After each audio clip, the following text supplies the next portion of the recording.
this is interesting. So we have some people from FFRF and some people from the objectivist community here. So I think a lot of you probably know a lot of what I'm going to cover, but there might still be some interesting new things here. But what I'm going to do today is I am going to speak as though I'm speaking to FFRF. So to the Freedom from Religion Foundation, which is a foundation that I just learned about. I might have heard about it in the past, but I never interacted with it. It is a national organization. I was watching some videos. They have videos like of Ron Reagan on there. And what FFRF does, from what I could see, is they have two primary principles or mission aspects to their mission, which is to basically be a bulwark for state and the separation of state and church, a constitutional principle. So they do activism along these lines, and they do have lawyers that are also working to make sure and keeping things like the Ten Commandments out of courtrooms and things like that, and prayer out of public schools. And they are mostly, and they all are also dedicated to education in non-theism, is how they put it. So just, spreading and educating and activism on non-theism, which I think there's some parallels to where I used to work with. I don't work there anymore, at the Ayn Rand Institute, and the work that I've done in studying Ayn Rand over the last 15 or so years, and activism with objectivism as a philosophy. So I really like the FFRF from what I could see and what I've learned, and the mission that you guys are having, and I hope you guys have continued success. And what I hope to kind of show today is the ally that I think Ayn Rand can have in bolstering a lot of the mission. And I wanted to start. So first off, for the FFRF people out there, and now that I've kind of buttered you up a little bit, I'm going to give you a little bit of a critique. And it's not you individually, and it's not even the organization, but it's something that I see with Ayn Rand a lot out in the culture, and it's very regular. And so this I actually found on your website. So FFRF has, big, nice website, and they have a quote of the day from an atheist every day that pops up. And one of them is this one by Ayn Rand. That'll pop up, I guess, on a certain day. I don't know which day this pops up, but you can search all of them. And here's the quote from Ayn Rand. It says, "The human race has only two unlimited capacities, one for suffering and one for lying.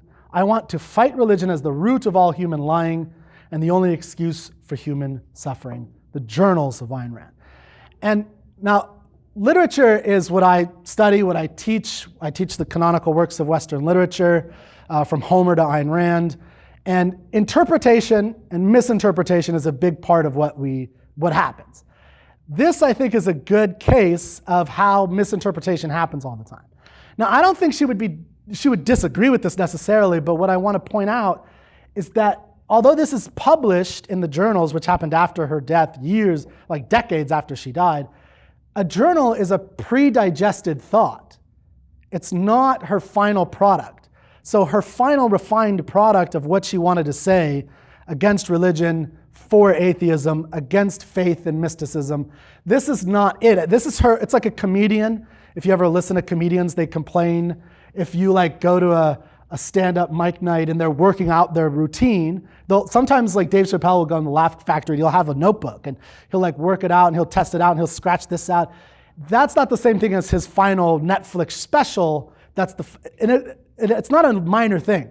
This is a big difference, right? So again, I don't want to pick on FFRF as something horrible that you did. It's very common. I see this all the time with Ayn Rand. There's a lot of misconceptions and misunderstandings about Ayn Rand, and this is one of them. So here's what I wanted to do with my time with you today.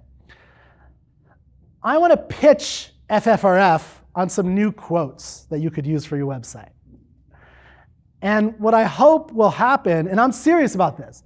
So there's a couple members here, and there's this video. So I want you guys to actually help me put this, fix this on your website, to choose something else. We don't have to choose the actual quote here, but I'm going to give you some different quotes, and I'll kind of explain them as we go.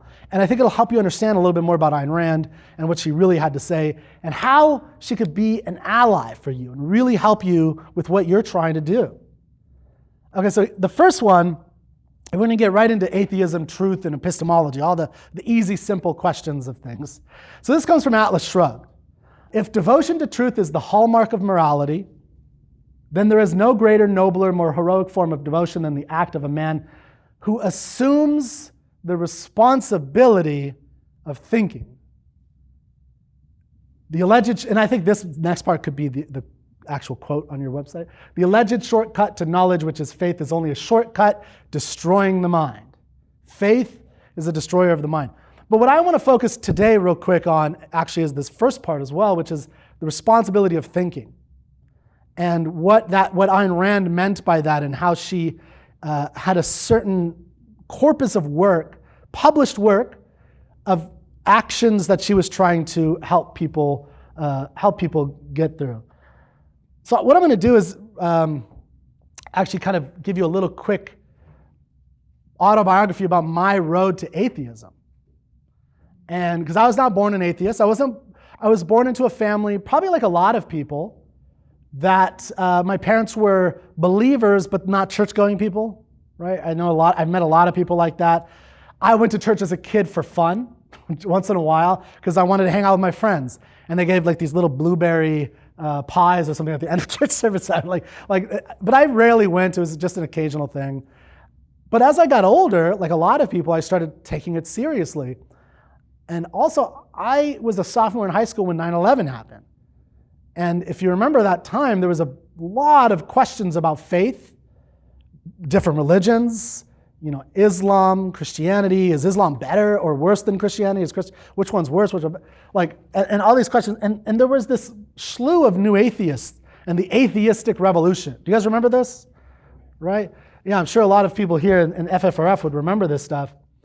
I didn't read all of these. These are not all chronologically correct, but I remember exploring the idea of whether there is a God, whether there is, which religion was correct, and just trying to figure this out. Talking to friends, talking to people, reading, watching videos, and reading some of these. I read God is Great and the God Delusion in particular, and then later I read The End of Faith.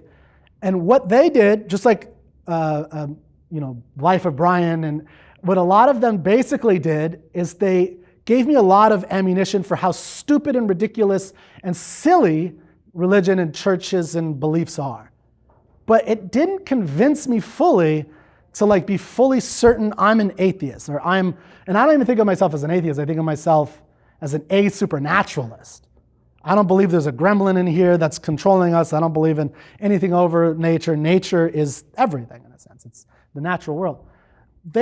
Although some of them tried to ground in biology and things like that, just for me, I didn't see a full case on how to do this and how to become an fully functioning use of my own mind in this realm.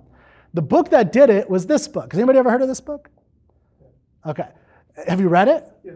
You've read it. So then you might recognize, if you read it again, Ayn Rand is the corpus of this. She's the whole structure behind the methodology, but she's quoted heavily in it. George Smith was a campus club leader when he was in college, just like me, and he was a University of Arizona professor. But after I read all these other atheist books, I read this, and what he does, what he's trying to do here, and I won't read the whole quote, you can read it if you want, but he's trying to demonstrate that the belief in God is irrational to the point of absurdity. And at the end he says, there can no longer be an excuse to believe in the name of reason and moral necessity. That's his mission with this book, is that he wants you to understand the full reasoned arguments, quote unquote, that people have tried to give for the existence of God. And once you have it laid out as a case, like a courtroom case, where he does not make fun of the pro-reason side of the pro-arguments for God, for religion, he gets the best arguments philosophers have ever gotten, and he places it and defends it as best as he can. And then all the best rebuttals, all in one location, so that you can really use your mind. Again, go back to this, the responsibility of thinking is always how I think of this, is on me as an individual. But he provided this material for me to actually look at it and have it all in one place, just like you go to a courtroom and you have plaintiff and a defendant and everything. It's the same kind of thing. There's the for God, and that's what he did in this book. By the end of that book, I closed the book and I said, okay, I'm an atheist. I get it. And I finally was able to have certainty that there is not a God, that there's no supernatural feeling. And I had much more confidence in my mind in terms of using reason in other applications of my mind. This is my second proposed quote. I don't expect this whole thing to be on the website, but I wanted you to have the context. And I wanted to know how serious I am about having FFRF change their quote. I'm going to send this stuff to you guys, and you could choose a line or two. I just think there's so many better quotes than what you guys have for this. This comes from We the Living. Has anybody read We the Living? Okay, one. I love We the Living. Again, as a literature person, if you have questions about the literature stuff, we could talk about it. I don't want to get into it. It's a little distraction. But some of the criticisms that people have of Ayn Rand literarily, this book is much more like a 19th century novel. It has more of the feel of that kind of traditional novel that Fountainhead and Atlas Shrugged, which is something radically new. Like Fountainhead and Anthem and Atlas Shrugged are, in a sense, something really new in literature. And it's important to distinguish them. But I think We the Living is kind of similar. But here's the crux of the atheism and what Ayn Rand, I think one of the things Ayn Rand could really bolster for FFRF. One of the characters, the main character, Kira, asks another character about their belief in God. And she has this question, do you believe in God? And she's an atheist, basically. She is an atheist, but if you read this, she says that if you ask somebody if they believe in life, it's not a good question, but that's what she wants to know. Do you believe in life? Like your life, your life. Do you believe in it, really?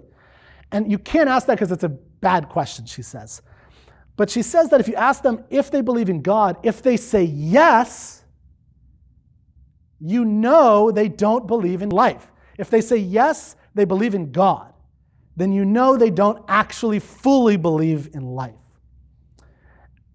Because you see God, whatever anyone chooses to call God, is one's highest conception of the highest possible. And whoever places his highest conception above his own possibility thinks very little of himself and his life. It's a rare gift, to feel reverence for your own life and to want the best, the greatest, the highest possible, here, now, for your very own, to imagine a heaven and then not to dream of it, but to demand it. And this, I think, is the crux of what makes Ayn Rand special as an atheist, is that what she's saying here, and you see this in the characters in We the Living and in Anthem and Fountainhead and Atlas Shrugged, this is her whole purpose of being a writer and a fiction writer, is to project this kind of character.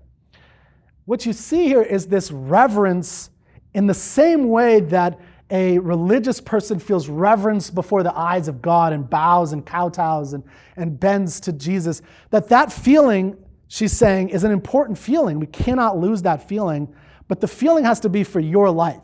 So this book is about a young woman, again, this is in the 30s in Russia, in Soviet Russia, past the revolution, and she wants to, again, love who she wants to love, and sleep with who she wants to sleep with, and she doesn't ask permission for this at all. She's a heroic woman, for sure, in the 30s.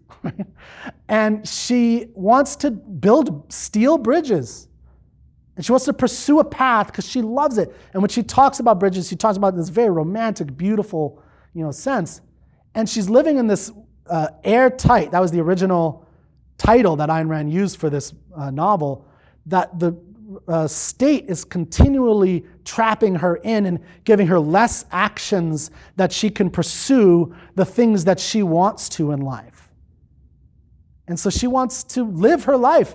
And she puts it, though, my point here is she puts it in religious terms. Ayn Rand and the character put it in religious terms. So this is important. She's an atheist. And she's an arc-atheist. And Ayn Rand was an atheist at 13. She's an arc-atheist, but she puts it in religious terms. Okay, I want to take a detour. Anybody know who this is? So this is another kind of criticism of not really FFRF too much, but as the atheist movement, the new atheists, that we talked about earlier. These guys, they were big. This was a big deal. People were really starting to be convinced by this. A lot of people were considering themselves atheist. Recently, we're seeing a collapse of this. And Ayn Rand, and I think we're seeing a collapse of this. And this is one indication. There's a lot of these. I think the rise of Jordan Peterson, I think the rise of a lot of the elements in Trump, the evangelical movement that's growing within that element, I think a lot of that is this collapse of atheists and the atheist movement in America and in the West. I was in love with Ayaan Hirsi Ali.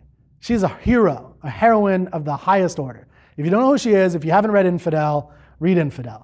I mean, this is a woman who grew up in Somalia, very religious, persecution, genital mutilation because they didn't believe women should be able to have pleasure, forced into an arranged marriage. She fled. I think she was in Saudi Arabia or at the time or something. She wasn't in Somalia anymore. I can't remember where she went to. And then she fled to, I think, Denmark, became part of the parliament, made a documentary with a Dutch filmmaker against the persecution of women in Islam. He was stabbed in the chest, and in the chest was a note written to Ayaan Hirsi Ali by an Islamist saying, "I will kill you." This is after 9/11. So, she fled to America. And she's been this outspoken with bodyguards her whole life, like full-time bodyguards, out there advocating for reason and primarily against religion of all types, but focusing on Islam. She was a fan and a friend of Dawkins and Harris and Hitchens, and now she's a Christian. Think about that for a second. This woman is a Christian. Now, is she a full faith believer? I don't know, but here's what she says. "I have also turned to Christianity because I ultimately found life without any spiritual solace unendurable." And I think she's right. Life without spiritual solace is unendurable. Indeed, very nearly self-destructive. Again, I think that's true. If you don't have values, what are you living your life for? Atheism failed to answer a simple question, what is the meaning and purpose of life? Now, that is correct in the sense of what the new atheists were offering her. What I'm arguing is that Ayn Rand was always there to provide something if you want to read and interpret her and really take that in. And that's what has had an impact on me and what I believe in. Okay, so we talked about Atlas Shrugged. We talked about my first proposal for a quote for you is this devotion to truth, responsibility of thinking. The second one is this long one about conception of God. Third one is, again, a long one. I'm not going to read the whole thing, but it kind of hammers my point, hammers it home in the sense of, I just want you to see how many great quotes are available that I think will be a good ally for you and a good bulwark and just to kind of get people involved in non-theism but really living a better life in a non-religious way. But the point I'm trying to make and what Ayaan Hirsi Ali made is you do need values. You need meaning and purpose in your life. And atheism does not provide that. Atheism is simply a negation. It says, I do not believe in this, which is fine, but you have to have something you believe in. And for me, that's why I had read Ayn Rand and I had found those ideas through her. This is the 25th, part of the 25th anniversary introduction by Ayn Rand. So this is not in the Fountainhead, this is the introduction, but it captures what she was trying to do with the Fountainhead. And I'll just read a couple lines here. Again, I think you can choose a couple lines that are great for your website. Religion's monopoly in the field of ethics has made it extremely difficult to communicate the emotional meaning and connotation of a rational view of life. So religion has preempted the field of ethics, turning morality against man. It has also usurped the highest moral concepts of our language. That's important. Religion is the only place we can think of for these concepts, exaltation, worship, reverence, sacred. That if we think of those words, it's only outside of man's reach. It's only in heaven, in we're atheists. It's imagined place. It's not real. So what Ayn Rand wants to do is say it needs to be real. We need to work to make it real in this earth. And she goes on at the final paragraph, such concepts do name actual emotions. And even though no supernatural dimension exists, these emotions are experienced as uplifting or ennobling. That's what Ayaan Hirsi Ali needed and needs. And that's what all atheists need, is the ennobling values. And for Ayn Rand, these are not the Volk, the proletariat, the society as a whole, the group.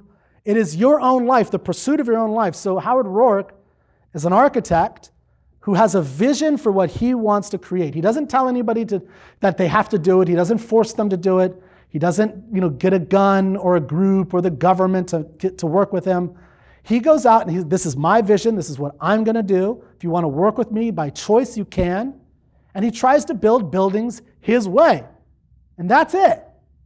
And he's against this conformist architectural society in the 20s and 30s. And he eventually wins. He's like a Frank Lloyd Wright type person doing extraordinary. If you've ever been to a Frank Lloyd Wright building, it's just nothing like it on planet Earth kind of thing. And he did it, and he worked, and he fought it. That's the sacred. It's him. It's his own internal view, not harming other people. That is a misinterpretation of Rand, the stomping on other people, the hatred of the poor. That's all nonsense. It's just about finding the values for yourself and living that life. Okay, last one is going to sound like I'm contradicting myself in terms of the quote, because this is actually from a letter of Ayn Rand. So this is like the journals. The journals were published, but it's pre-digested, not meant for public consumption. This is not really meant for public consumption either, but I think ARI, the archives is a wonderful resource. And they have a lot of great things. This is the letters of Ayn Rand. This is a letter that Ayn Rand sent to a Texas senator, a Republican, I think the first Republican Texas senator since the construction or something like that, yeah, and since Reconstruction.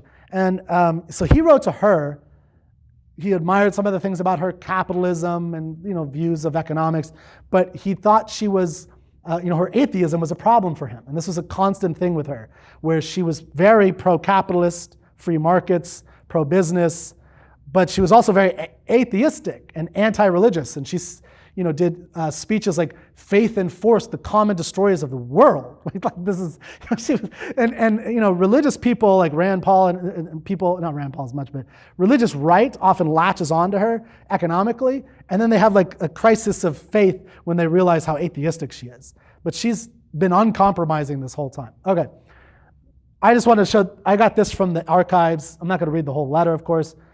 The highlighted portion is what I'm recommending. But I think that whole thing is really interesting.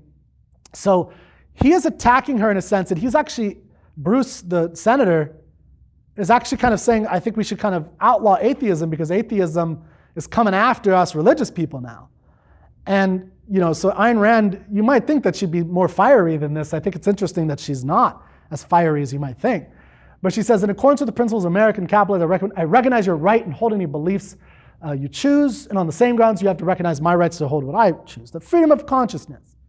But here, this is, I think, really interesting.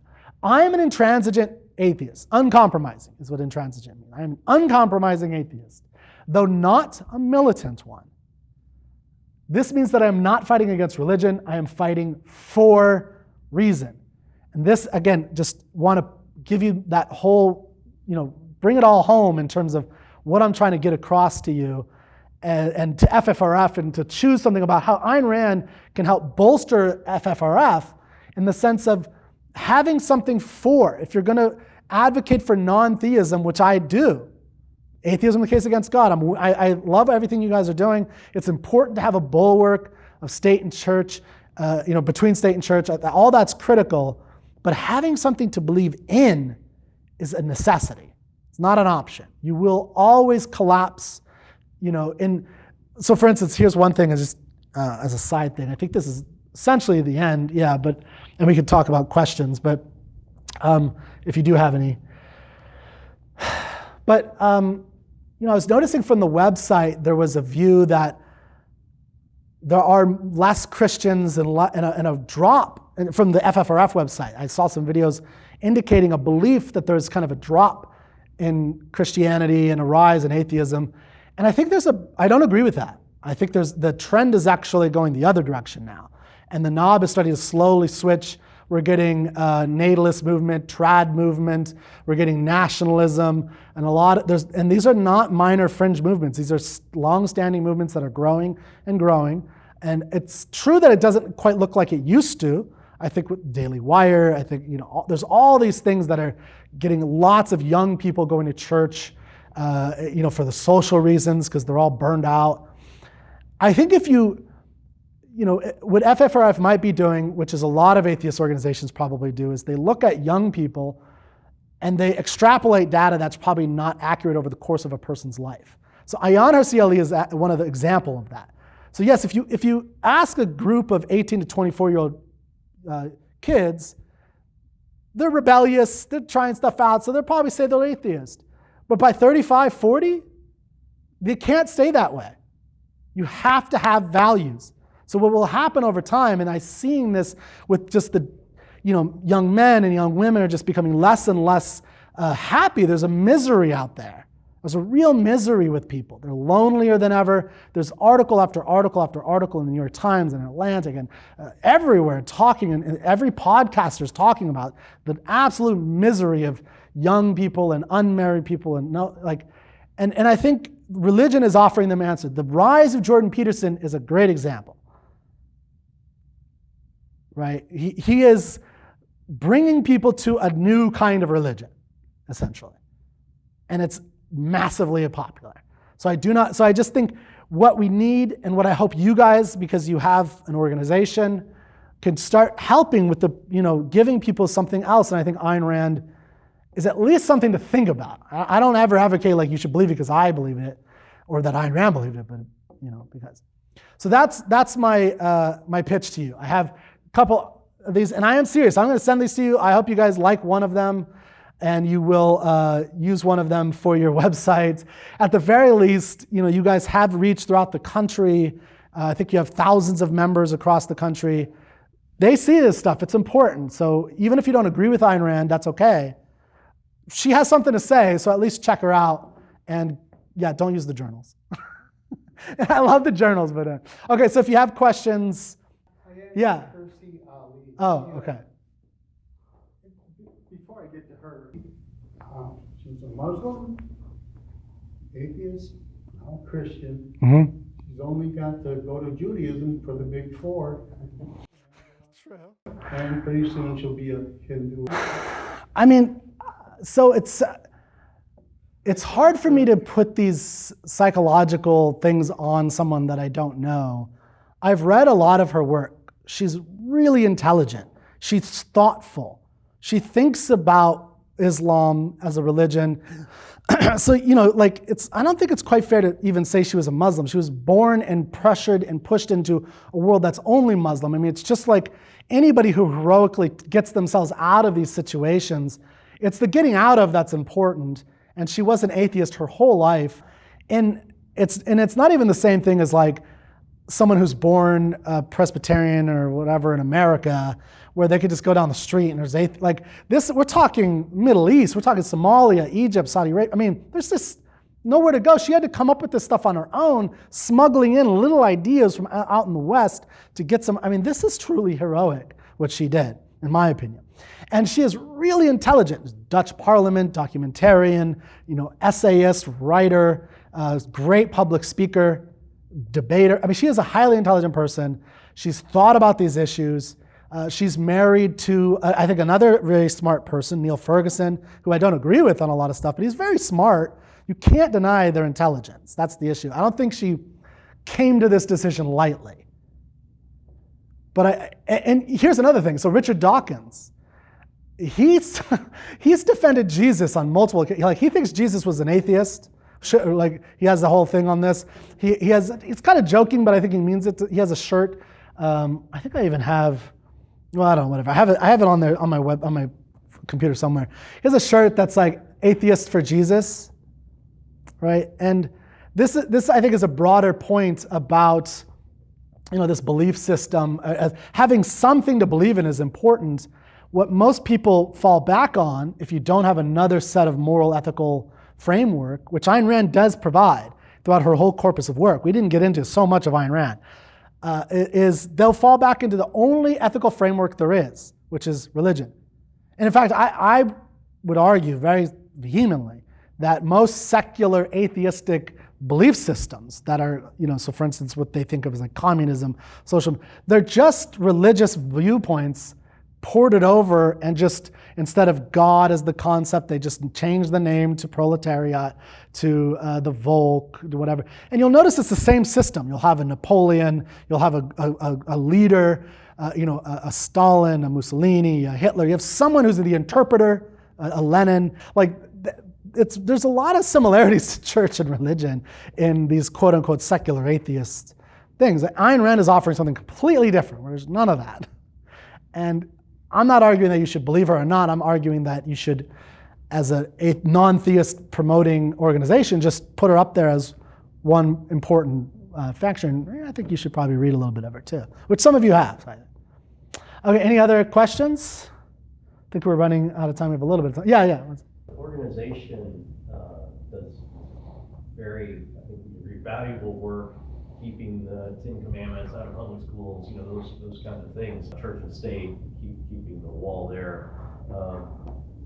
But it seems, in a way, we're just putting out fires, right? Can you speak to what Rand provides as like a positive explanation for why those fires need to be put out, instead of just, oh, it's bad, right? Reasons why that wall needs to be there. Yeah, so she has a lot of, I think faith as a destructive force is one of the core reasons why you need that separation, is that it's not merely just certain dogmatic viewpoints that a Christian might have. I mean, there's things that a Christian might say that are somewhat Christian that aren't the worst thing in the world, but it's the fundamental approach to life and thinking. So I went, and the first quote has to do with Ayn Rand she wrote a lot about the theory of knowledge and reason. So reason is a certain kind of way of thinking about the world, which is for her and for me, for every area of life, whether it's friendship, love, sex, meaning of life, work, building a building, creating laptops and computers, going to space, structuring the government that we operate under. Everything should be under the aegis or under the process of reason. You should have nothing that's outside of use of reason. Ever. It's never acceptable. To do that's really difficult. That's the first thing that she would say, is just the reason part of having that, always using reason, logic, thinking things through. That doesn't mean you're going to have all the answers. It means that there's a process to get to the answers, and that's what you should always enact, is the process to try to get to answers. Just like the case against God that I showed you, that's what I saw there. It's like, well, there's this question and that people are positing. How do I get to that? Some kind of understanding and answer of that. Now, the faith thing is a problem, and people want to believe in something without reason. Because having reasons is hard, right? What Darwin did with evolution is not easy. And in fact, if you look at the work that he did, it was years and years of gathering evidence. Not, like I always like to think of these new physicists and their multidimensional view things, like as such a counterexample, where when you listen to them, it's like they don't have nearly as much actual evidence for their views on multi-dimensions. They have a little bit of evidence, and then they leap into this whole world, and it's like, that's crazy. That's like what a religious person does. It's like, there's such a thing as water, there's such a thing as man. I have an imagination that a man can walk on water, but I've never actually, and they do these weird groupings of things that's so weird. And, so to me, the model is Darwin, is Newton, is, what he's doing with optics, where it's just massive torrents of thinking and reasoning and examples after example, and then the attempt to disprove it. So it's getting case on both. So it's really, getting a pro case and anti case, just like the case against God. You don't just say, some flippant things about how stupid religious people are. That's fun, sure. When I was a teenager, I poked fun at religious people. I loved seeing them get frustrated, right? And we all did as atheists, I'm sure. Yeah. I mean, it's fun to kind of mess with them. But that's fun once in a while, but it doesn't really do anything in the sense of you need real reasons. So the problem that what she can really offer is showcasing in a lot of articles and a lot of essays and lectures, and then after her death, a lot of intellectual work by professional philosophers and PhDs who study and research Ayn Rand. They are expanding on what she has to say. But I think the faith issue is the problem, and that's where she has a lot to say about this stuff, and that could really bolster you guys up as well. Yeah. Do you think Ms. Rand would, as far as like poking fun at religious people, would say, hey, in as much as they have a sense of reverence, in as much as they want to have that they feel a need for a code of values, we should say, yeah, that's good, right? But don't I see what you're saying. On earth, right? Instead of, that they do revere in general. Yeah. So I used to think yes. As I read her a little bit more and kind of, think about these a little bit more, I think no, actually. She was more polite than people think to people, and I think people are sometimes surprised at how polite she might be. Like in this letter, is like, why isn't she just vehemently hating this person? And part of it is, so this is an interesting biographical note about Ayn Rand. I'm not an expert in her biography, and I'm not super interested in it. I'm more interested in her ideas and particularly her literature. But my sense is, so Ayn Rand, she was born in Russia, when it was Tsarist, religious Russia, and she saw the religious stuff. And she thought of it as the most religious culture in the world, like very religious. And then she saw the Bolshevik Revolution, and she saw these people are the same people, they just changed their names. They're doing the same thing as communists. She noticed the connection that other people didn't notice. Then she came to America, and she's like, there's religious people here. The difference was, I think, that it was more private. It's freedom of consciousness. You can believe what you want, you believe what you want, you believe what... And so that's why I think she calls herself an uncompromising atheist, not a militant atheist. So a militant atheist is... So this is a whole other talk we could get into of how when you start using the apparatus of government, like I think atheists kind of did, what you end up doing is you activate the other side to do the same thing. And you see a lot of that with left and right over the last 50, 60 years, where it's like the left will start using the apparatus to get certain things they want. So what does that leave the right? What is their only option? To just take it lying down? No, they're going to stand up, and they're going to get militant, and then you're not. So what Ayn Rand is what you see, and if you look at Ayn Rand over time, if you really study her life, she becomes more and more depressed because she starts to see, like this is just a beginning indication of this Bruce thing, I think, and it happens more. And then she hates Ronald Reagan, and it's like, I don't know if you realize this. People associate her with the right, but she thinks he's the worst. And because of the Jerry Falwell thing, he brought in do you guys know this, what happened? Right? Like, so he used the evangelicals to win the presidency, to get some of his economic, capitalist viewpoints.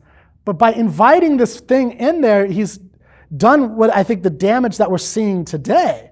That was before Jerry Falwell. You didn't have that combination of religion as much in politics. And that's a big deal. And so as she got older and she started seeing this happening more and more, you could see this in her talks and in her letters, she's becoming really depressed. It's almost like everything is just falling apart. This is horrible for her. When she got here, again, I think it's just this issue of, there's people out there believing in religious things, but it's just a private thing, and I'm going to attack that, but as long as it's not political, it's not part of the apparatus, and it wasn't as big a deal, and so yeah. I don't know if that answers your question, but yeah, I think we have to go in a few minutes, right? Oh, we have a few more minutes, but. Yeah. So one of the issues is, it seems you can make a good case that of all the economic systems, all the political systems, free market capitalism is the best. Yet it's not perfect. one of the things that seems to happen is it promotes, I don't know, I don't want to mischaracterize Rand's belief. They would say that the free market is an arbiter of virtue.